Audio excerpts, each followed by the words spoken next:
Their cash income might amount only to a few pounds a year, but they lived.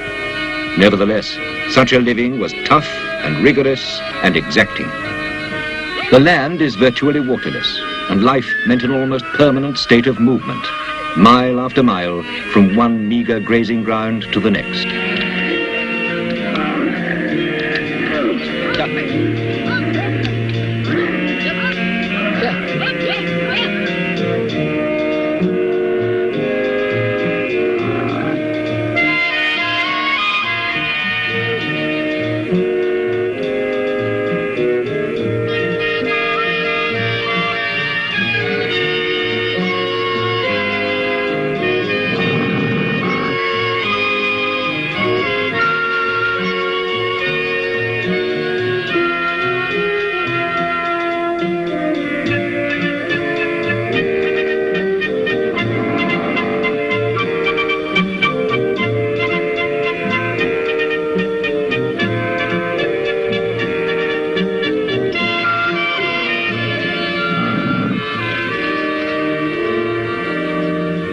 To the Bedou of the desert, with his ancestral memories of tribal traditions, an approaching stranger must always be identified and proved to be a friend. Only then will be exchanged the greetings, the salutations, and the passing on of news.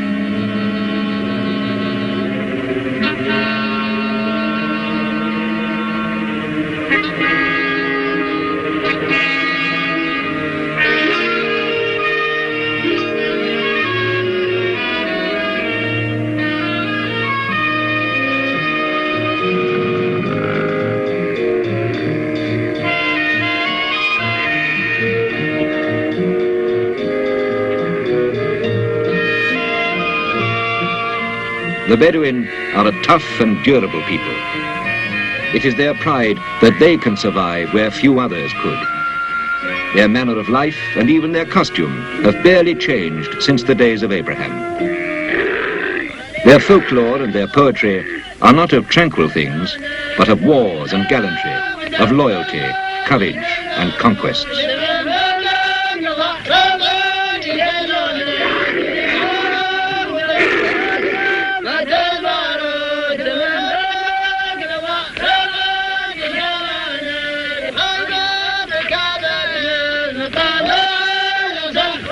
Water is scarce in the desert. Out of necessity, they will cover hundreds of miles each year in search of grazing and water.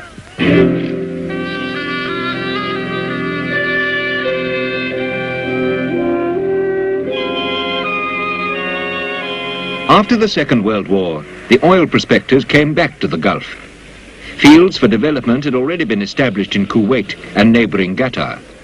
But the Gulf Emirates, with Abu Dhabi the largest, were still a great speculation. In 1949, after long surveys and tests, an oil company began to drill the desert 80 miles from Abu Dhabi town.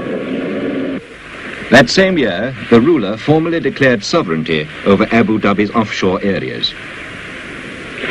Then, in 1953, after 2 years of negotiations, he granted a concession to explore 12,000 square miles of seabed off the coast of Abu Dhabi.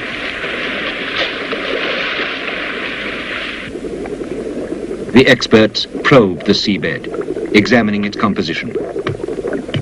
And then, after seismic and gravimetric surveys, the drillers chose their spot. They set up their base on a nearby island called Das. The island was transformed into the headquarters for the underwater search.